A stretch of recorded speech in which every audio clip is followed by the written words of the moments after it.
Assalamualaikum warahmatullahi wabarakatuh. Halo teman-teman, pada hari ini kita akan membahas mengenai gangguan somatoform bersama kami kelompok 3. Namun sebelumnya izinkan kami memperkenalkan anggota kelompok kami terlebih dahulu. Yang pertama, Anissa Rahma Melati dengan NIM 2008101115. Yang kedua, Nurul Fadila dengan NIM 2008101116.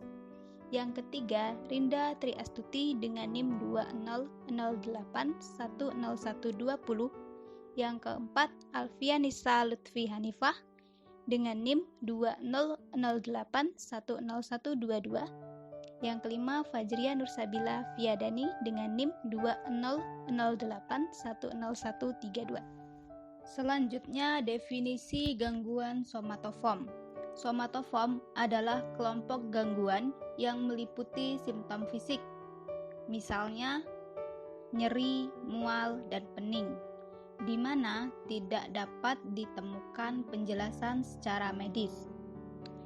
Ciri utama dari gangguan ini adalah adanya keluhan-keluhan gejala fisik yang bermacam-macam, berulang, dan sering berubah, yang biasanya sudah berlangsung beberapa tahun sebelum pasien datang ke psikiatri.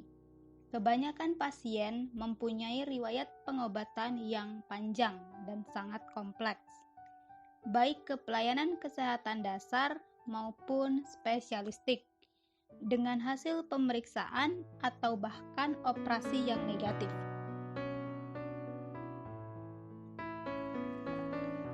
Jenis-jenis dalam gangguan somatoform. Gangguan somatisasi. Gangguan somatisasi merupakan salah satu bentuk gangguan somatoform yang sumber gangguannya adalah kecemasan yang dimanifestasikan dalam keluhan fisik, sehingga orang lain tidak akan mengerti jika individu tidak mengeluh. Gangguan somatisasi ini juga disebut sebagai Briquet syndrome, setelah Paul Briquet mengidentifikasi pasien-pasiennya yang mengeluh gejala medis pada tubuhnya, namun tidak ada bukti medis. Ciri dari gangguan somatis adalah gejala-gejala yang terjadi dapat menyebabkan seseorang seringkali segera mencari bantuan medis atau mengganggu keberfungsian seseorang secara signifikan. Gangguan ini rata-rata prevalensi dalam populasi tidak diketahui, tetapi mungkin dapat mempengaruhi 5% hingga 7% populasi dewasa secara umum. Gangguan konversi atau conversion disorder. Gangguan konversi adalah gangguan perubahan atau kehilangan fungsi fisik tanpa penyebab medis. Gangguan ini ditandai oleh satu atau dua keluhan neurologis. Gangguan konversi disebut sebagai gangguan simptom neurologis fungsional pada DSM-5, ditandai dengan simptom atau defisit yang mempengaruhi kemampuan seseorang mengendalikan gerakan yang sengaja, misalnya ketidakmampuan berjalan atau menggerakkan lengan, atau yang mengganggu fungsi sensoris seperti ketidakmampuan melihat, mendengar, atau merasakan rangsangan taktil, sentuhan, tekanan, rasa hangat, atau sakit.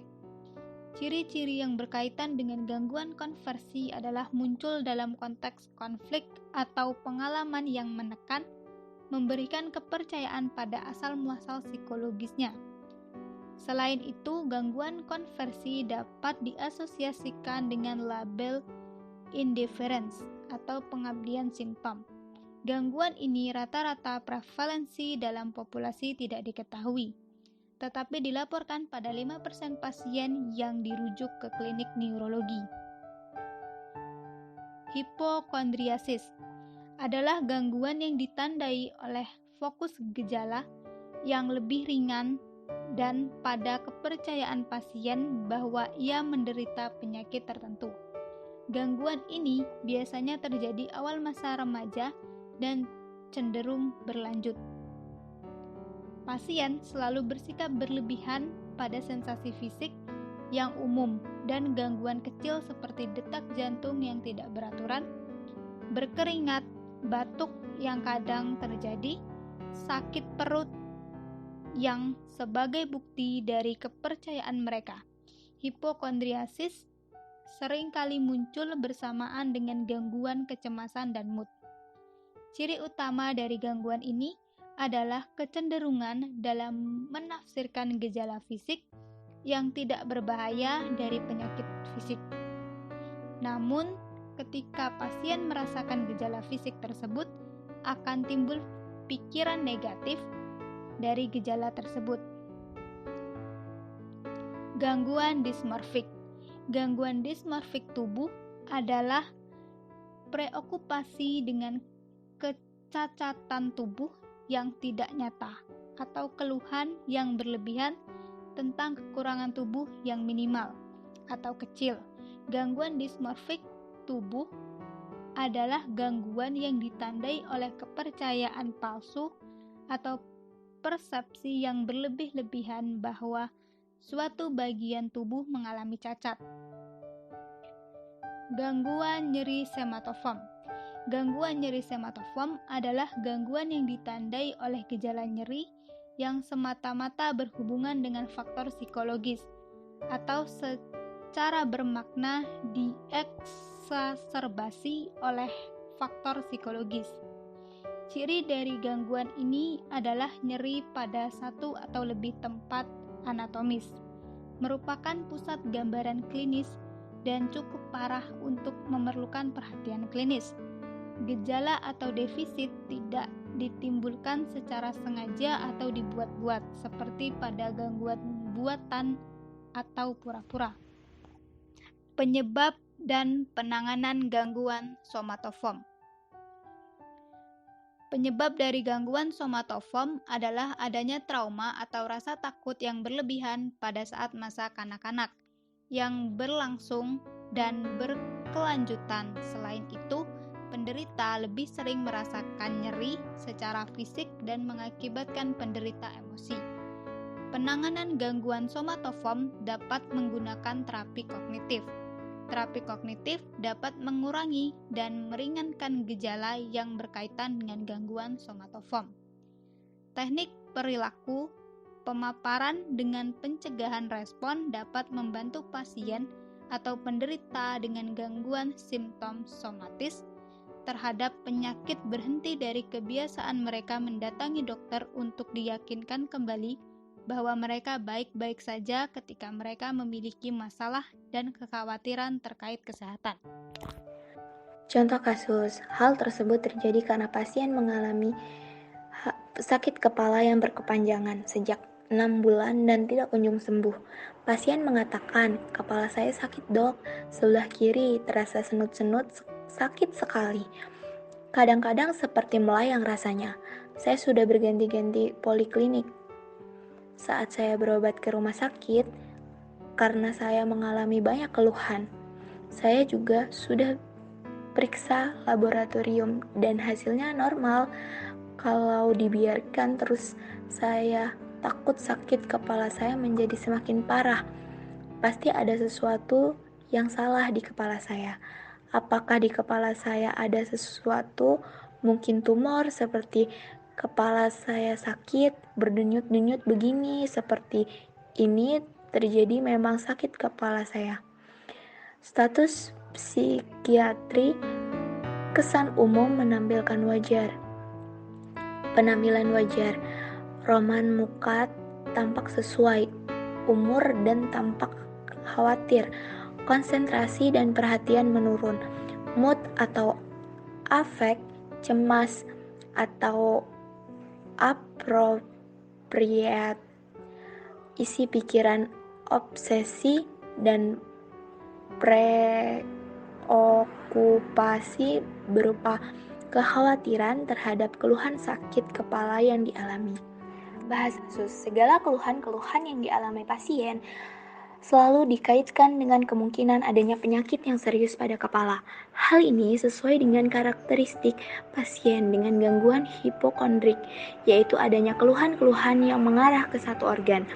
Berdasarkan teori Maslim, Tanda yang paling penting pada gangguan hipokondrik adalah adanya keyakinan yang bersifat menetap kurang lebih selama 6 bulan terhadap sekurang-kurangnya satu penyakit fisik yaitu yang serius.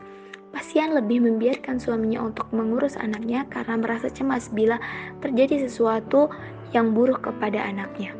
Berdasarkan Salim Aksis keempat, merupakan berbagai keadaan yang dapat menjadi faktor penyebab seseorang mengalami gangguan kejiwaan. Pada kasus ini, pasien mengalami masalah pada keluarga, yakni ketidakmampuan untuk merawat anak karena merasa takut akan menimbulkan berbagai masalah yang buruk pada anaknya. Kekhawatiran pasien terhadap penyakit yang sempat diderita oleh anaknya tersebut membuat pasien seringkali mengalami keluhan-keluhan fisik, yaitu sakit kepala yang terjadi beberapa kali dan tidak kunjung sembuh, yang kemudian diikuti dengan timbulnya berbagai keluhan baru yang diduga ada kaitannya dengan sakit kepala. Berawal dari keadaan itulah pasien sering merasa cemas dan menghindari berbagai hal yang sebenarnya harus dilakukan oleh pasien.